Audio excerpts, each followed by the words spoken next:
The bench bails out the starters. Derrick White bails out everybody with his defense. And I think it might be time for another change in the rotation. It's all right now on the Locked On Celtics podcast.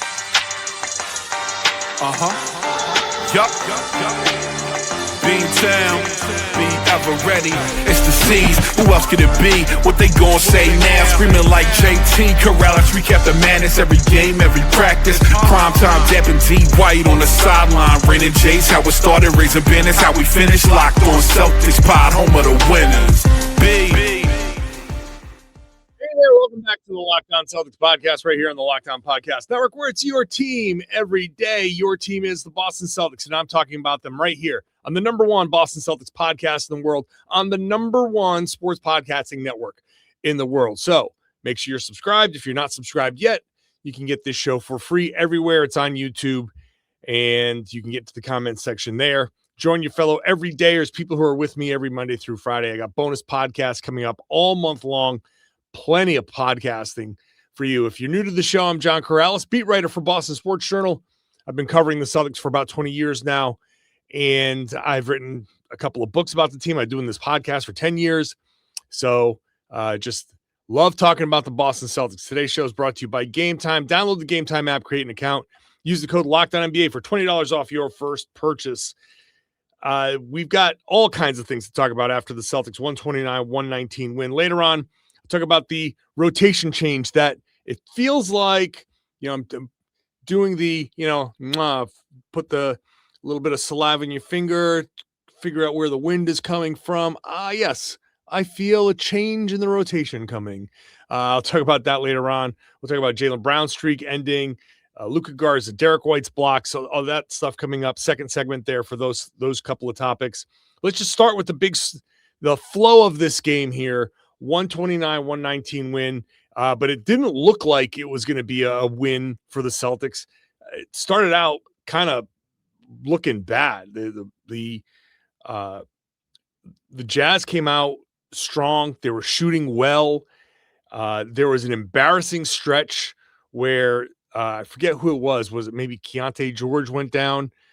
Somebody from the Jazz was down on the baseline, and the Celtics botched two straight possessions. One was a forced layup. One was just a flat old turnover. And Joe Mazzulla had to call two timeouts in very short order. And it was like, are you kidding me? Are the Celtics really going to be going out like this right away in Utah? Like, what is it about the Utah Jazz?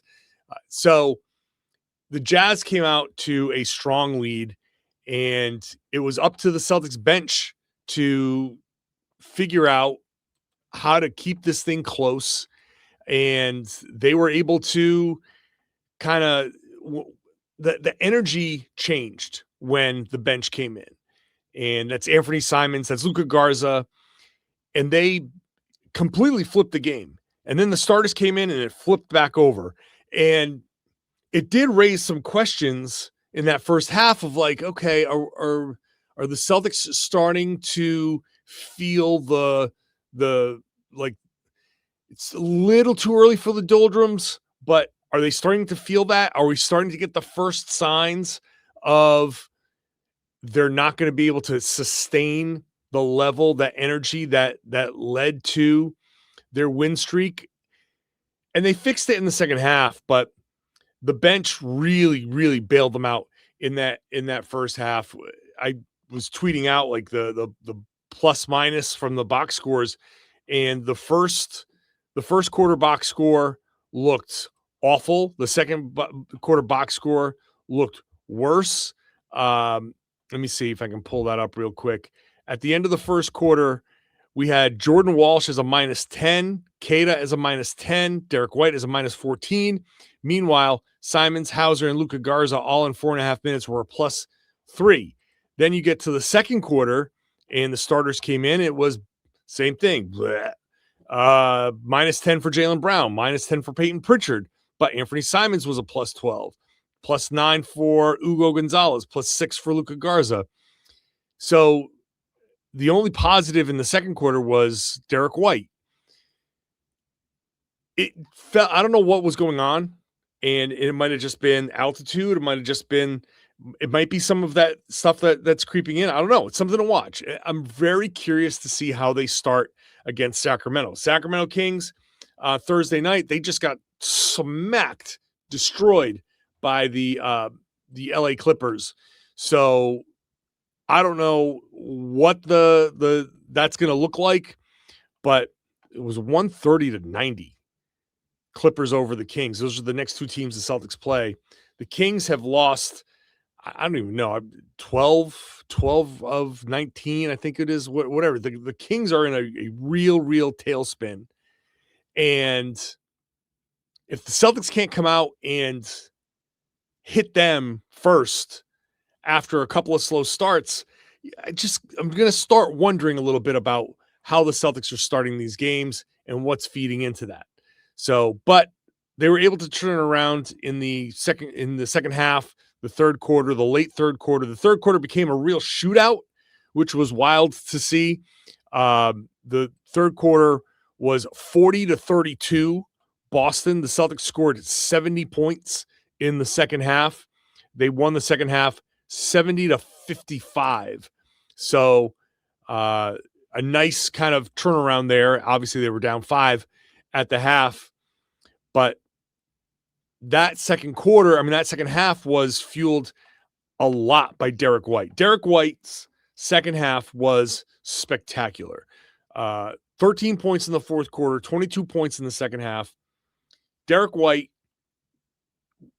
made up for a first half where he looked kind of lost. He was playing well enough defensively, but I'm starting to also wonder about the Celtics offense starting to, I don't know, just a little slippage. And that happens throughout the course of the season. You're going to find some slippage. I wasn't sure Jaylen Brown will get to the streak ending. Is he trying to do too much? Is he getting them involved enough? Is Derrick White getting the right opportunities? Because obviously you need Jaylen Brown to do what he does, but you need Derrick White to play well too.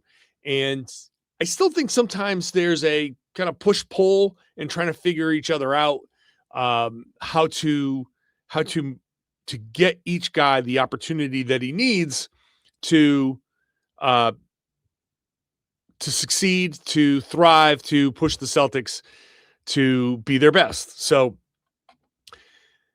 I think Jaylen kind of figured it out. He had a tough first half shooting wise. He was 3 of 11 in the first half, but Derrick and both Derrick and Pritchard struggled again shooting in this game. Derrick was 2 of 10 from 3. Pritchard was 1 of 7, but Derrick comes through in the second half. Derrick comes through big time in the fourth quarter, and saves the Celtics. All right, let's get into that when I come back, because the types of shots and the types of defense that he was playing really stood out to me. We'll get to that when I come back.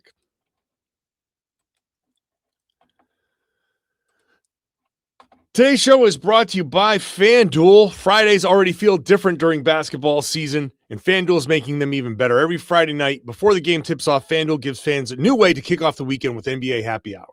NBA Happy Hour is your official pregame, a limited time window where special offers drop right inside the FanDuel app before the action starts. Fridays from 6 to 7:30 p.m. Eastern have become appointment viewing with NBA Happy Hour. Opening the FanDuel app during Happy Hour always brings something new, boosts, bonuses, surprises. It's easy to check out that weekly special before tip-off to make a move before the window closes, and it's right before the games, right before the weekend starts. So right before tip-off, check the FanDuel app to see what's dropping during NBA Happy Hour. That's every Friday from 6 to 7:30 p.m. Eastern. A little basketball, a little action, and a whole lot of Friday energy. When you log on, make sure you're using the tools that are available to you that help you set your limits. FanDuel wants you to set a limit, set a budget, so you're only gambling what you can afford to lose, just in case you go on a cold streak. So do that, gamble responsibly, and join in on the NBA Happy Hour, only on FanDuel, the official sportsbook partner of the NBA. Thank you for making Locked On Celtics your first listen every day. Make sure you're now, if you want to be an everydayer, sure, that's great. Be here every Monday through Friday. Now level up, get to the NBA, the Locked On Celtics Everydayer Club. The Locked On Celtics Everydayer Club is ad-free audio for $5 a month. Ad-free audio available on Apple, Spotify, every other major podcast app. You can join the Discord server, which includes a group chat just for listeners. You can get some access to merchandise drops, all of that stuff. It's at lockedonceltics.supercast.com, lockedonceltics.supercast.com. Go check it out. $5 a month, $50 for the year if you pay in advance. So Derrick White getting inside the 3-point line was a big part of his kind of resurrection, because in the second half, he drove a lot more. And I think driving in this game was part of how the Celtics really got back on track. And this is where Luka Garza did a great job setting screens. Obviously, Garza was, he finished a few plays. He finished some plays like at weird angles. I don't even know how he did it. It's a weird below the rim. My favorite Garza play was Jaylen Brown threw him an alley-oop. It was like two perfect passes in one.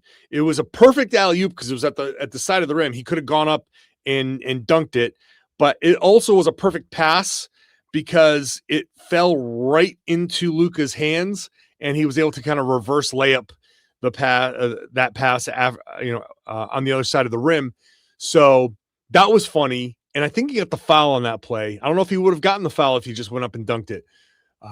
He's not going to go up and catch a lot of lobs. He's not a lob catcher. So I thought that was really funny because Jaylen's like, hey, go get it. And he's like, yeah, no problem. I'm just going to do this other thing. But the finishing was one thing, and that's always great. The picks, putting the Jazz into pick and rolls, they really picked on Jusuf Nurkić, and Nurkić had a good enough offensive game. Like he was, what do you have? 26 points, 10 of 11 shooting. I mean, I say good enough. I mean, he was finishing everything, but they picked on him defensively. He scored 26 points. He was a +9, which is still obviously good in a game that you lose, but they went at him in the fourth quarter. In fact, what was his plus minus in the fourth quarter? In fact, like Scal was joking on the broadcast, like they want to lose this game. Yeah, it was a -4 in the fourth quarter. They want to lose this game by playing Nurkić because the Celtics just kept attacking him, pick and roll. It freed up Payton Pritchard a lot. He got going in the third quarter. It freed up Derrick White. And like I said, attacking, getting inside the arc, at least to collapse the defense, and then getting the 3-point shots. I think some of the pull-up shots, I understand why the Celtics take pull-up jumpers, but sometimes that early offense, I get it. I understand why they do it, but it also feels like searching for your shot. It's something Jayson Tatum does a lot, and I don't really love it.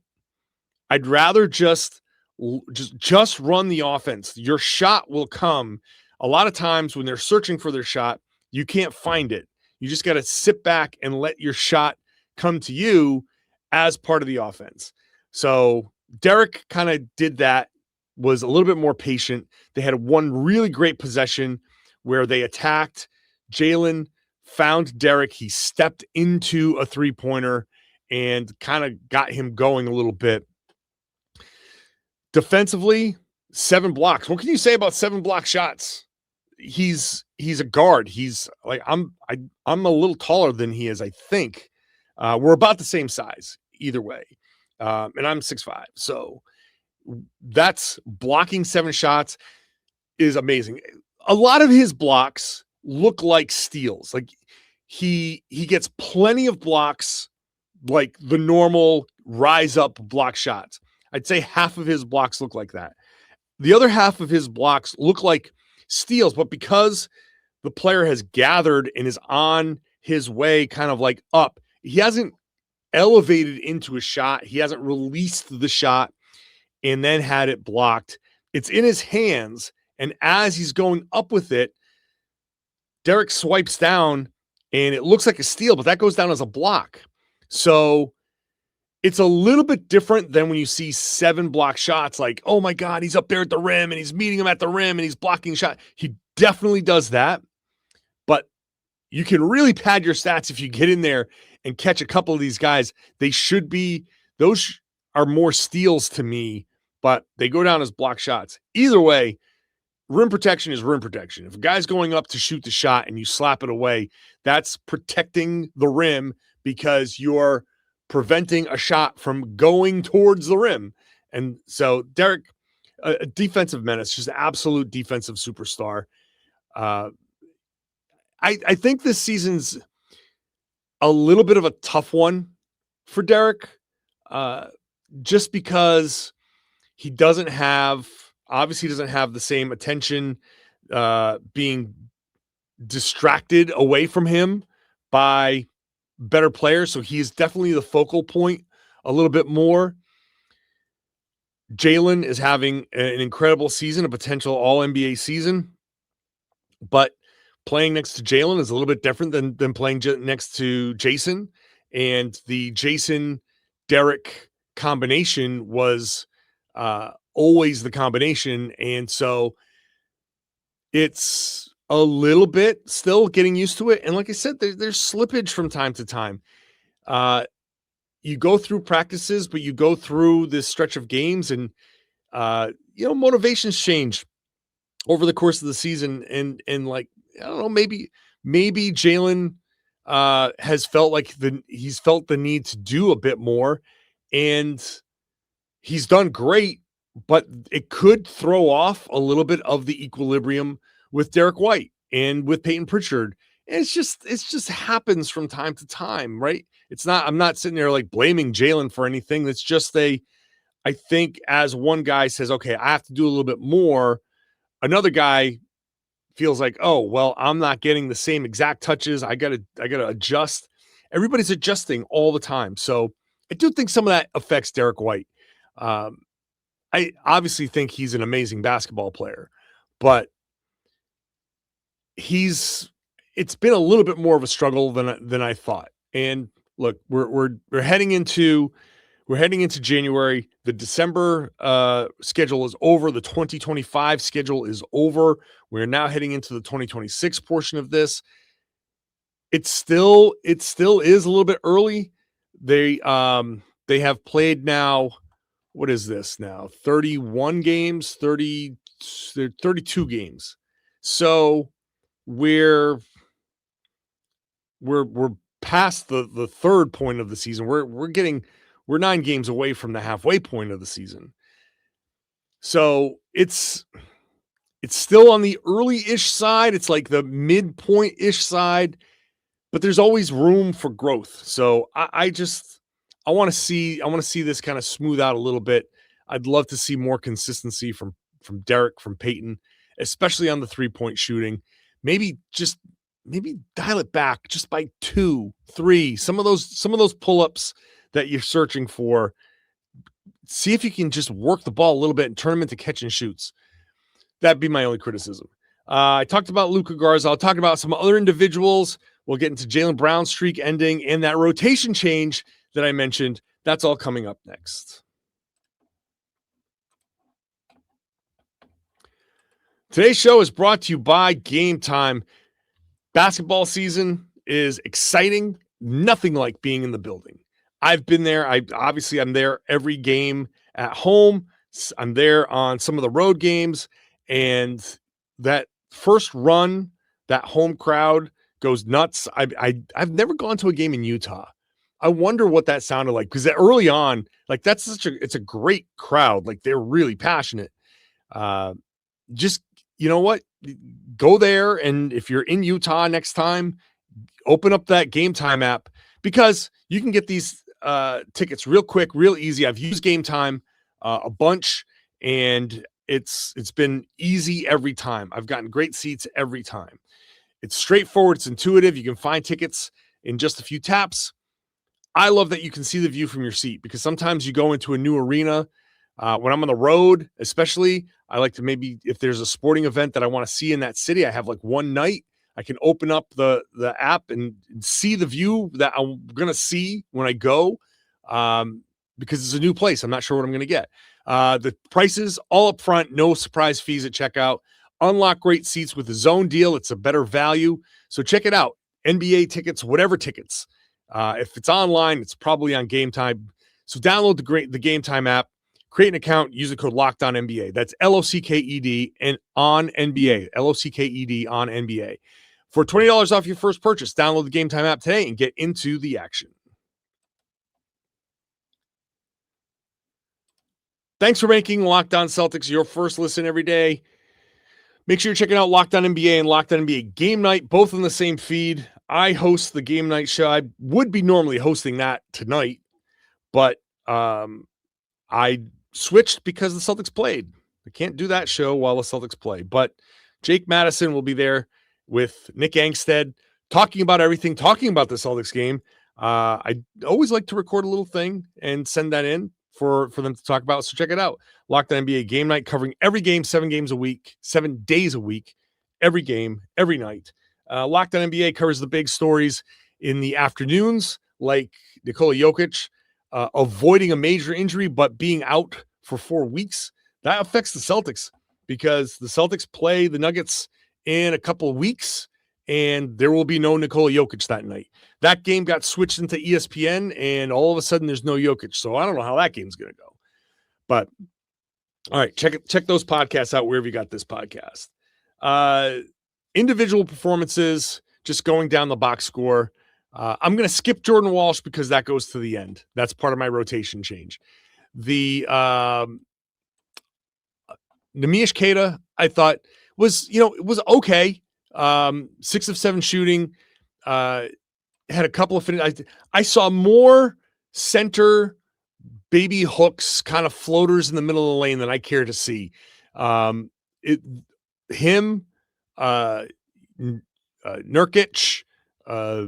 Garza, lots of little baby hooks / floaters. I don't know. Not my favorite shot in the world. But Queta was okay. 6 of 7, 12 points. Was a -5, but that's okay.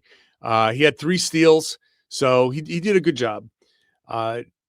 Payton Pritchard, like I said, got going later on. 18.6 assists for him. Oh, Anfernee Simons. I can't believe I've gotten this far without going. Anfernee Simons probably had the best game of his Celtics career here. 20 points, 5 rebounds, 4 assists. He was 6 of 15, 4 of 10 from 3, 4 of 4 from the line, plus 27 to lead the Celtics. Joe Mazzulla after the game said, "We get that version of him, we're a different team." That's 100% true. Hopefully he's starting to come around on the 6-man thing. Hopefully he's starting to figure this out. That alone would make this season a win. If the Celtics if he can turn around and get comfortable with that 6-man role, and the Celtics can use the bird rights, as I've talked about with Keith Smith in one of my recent podcasts.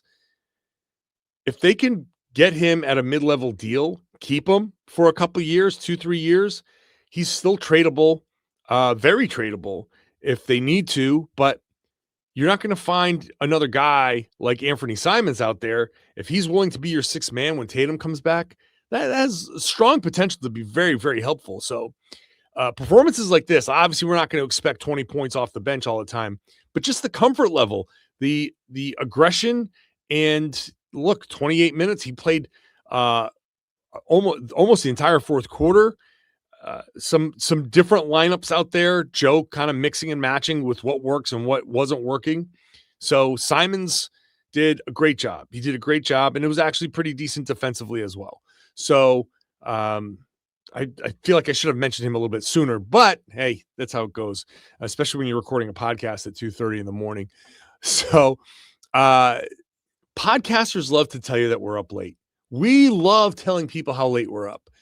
Sam Hauser, 1 of 7 from 3, just the inconsistency. So it's a bit much, but yeah, he needs to hit these open shots.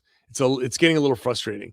Ugo Gonzalez had some good minutes, not much statistically, but was a +7 and part of some decent play off the bench. Had a couple of strong defensive plays. So Ugo was good. Jaylen Brown, 23 points. So the 3-point streak ends. 10 assists, though.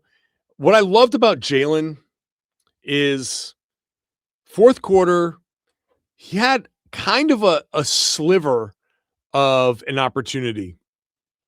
And he scored, what did he score in the fourth quarter? He scored 6. So obviously he needed to score 13. And he had a couple of chances. And there was one with, I don't know, minute and a half to go, one possession, something like that, minute and a half to go. I said, oh, he's pulling. There's no doubt in my mind. He's pulling to try to get to 30 here because the lead was up to about 8. And I thought it was a comfortable enough place where the Celtics knew they could probably score. And if Jaylen had hit the 3, obviously, if he had taken and made the 3, it would have changed. Like, obviously, they would have been fine. But even if he missed, they were still in a decent spot. So I thought, okay, he's pulling. And he didn't. It looked like he wanted to. It did look like he wanted to. But and that's why I liked it, because he didn't give into that. He just said, "Oh, nope, it's not there. It's not where I want it to be. I'm not going to force this shot." He just worked the ball around, and he ended up finding, it might have been Simons in the corner or Pritchard. No, it had to be Simons because it was a corner 3-pointer and it went in. So it was either him or Derrick White. Those are the only 2 guys who made 3s in the fourth quarter. Either way, I forget, but it was a great play, and it solidified that he wasn't going to get to 30 because he was just going to run out of time. If he had come down and taken that shot and made it, it would have been up to like 26, and he would have had some opportunity there. He would have like, okay, like I have a couple of possessions. If we can get a steal, I can come on down and maybe get a bucket, and maybe you get fouled and play the foul game. Maybe you sneak into a 30-piece there, but he didn't give into any of that stuff. And I like that. I like that it didn't matter. Like it matters to be in the same conversation as Larry Bird, but it didn't matter so much that he was going to play the wrong way. So shout out to Jaylen Brown for that. Now, as far as the lineup, the rotation change, I sat there and I tweeted out, I'm like, so I guess Josh Minott is just out of the rotation now, right? His 3rd straight DNP. Ugo Gonzalez has been getting a lot of those minutes. The Luka Garza has been getting all of those minutes. Like Luka has been huge for the Celtics in the past few games. He's played 18 minutes. So 18 and a half minutes here for him, 17 and a half minutes for Ugo Gonzalez. And there's just, and look, Jordan Walsh only played 13 and change, 13-16. So it's not like it's the Jordan Walsh show. It just makes me wonder, like, oh, okay, once you say Josh Minott's out of the rotation, then he's probably going to start the next game. Like that, it's one of those, if you pay attention to Joe and you once, like the instant you think you know what he's thinking, he does something different. And so now here we are. I'm like, oh, okay. Well, he set us up now. 3 straight DNPs for Minott. And it's like, okay, well, Jordan hasn't been playing great. He's had good moments, but it's been a little bit of a downturn for him. He had 9 straight games where he had at least 1 steal, and now in his last 5 games, just 1 throughout the last 5. So 9 straight games where he had at least 1, which means he had a few games in there where he had 3. And then in his last 5 games, there's a bunch of zeros and then just 1 steal in there. So he's not doing the poke free, all of that, like being the menace to the level that he used to be. So that's leveled off a little bit. He's not getting a ton of shots. He's not burying a bunch of threes. It's starting to feel a little bit like, is Jordan turning back into the pumpkin? And I don't want to be like, oh, well, he's done, or that's time to bench him and it was a flash in the pan or anything like that.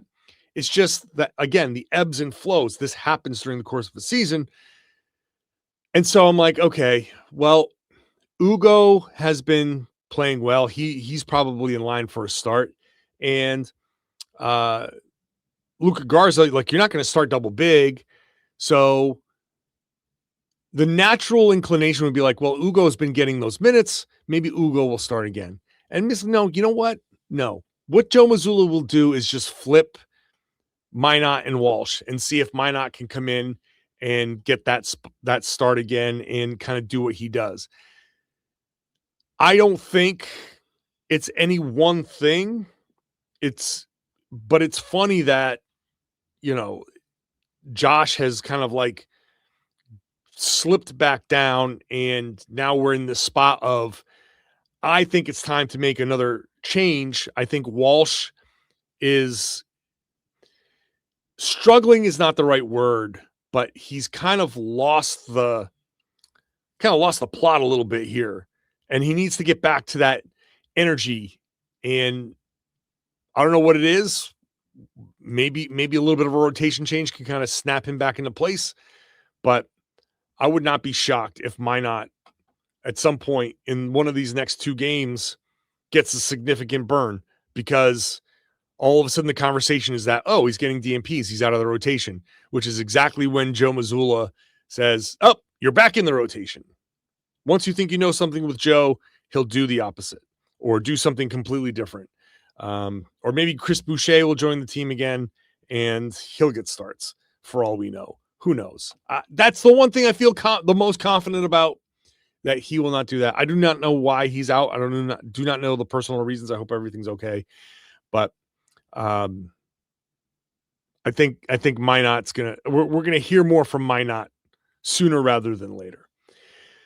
I'll be here tomorrow for another podcast. I'm here Monday through Friday, and then when the Celtics get back to action Thursday night, it's going to be a late one. They start at 10 o'clock on Thursday night, 10:30 on Saturday. So that podcast may drop at the middle of Sunday and just count as the Monday podcast, because at that point it's going to be very much Monday, but I will be here. There's tons of podcasts for you. They play every Saturday for the next 4 weeks. They play 3 out of the next 5 Fridays. So those are all going to be bonus podcasts for you. Subscribe wherever you get your podcasts. Watch a show on YouTube. Join the Everydayer Club. $5 a month gets you ad-free audio, access to our Discord server, merchandise drops, and all of that stuff. If you want to pay for $50 for the year, then you get 2 months free. So check that out at the Everydayer Club, LockedOnCeltics.supercast.com. And now I would love it if you shared the podcast and told everybody they should be listening to and watching the Locked On Celtics podcast here on the Locked On Podcast Network. It's your team every day.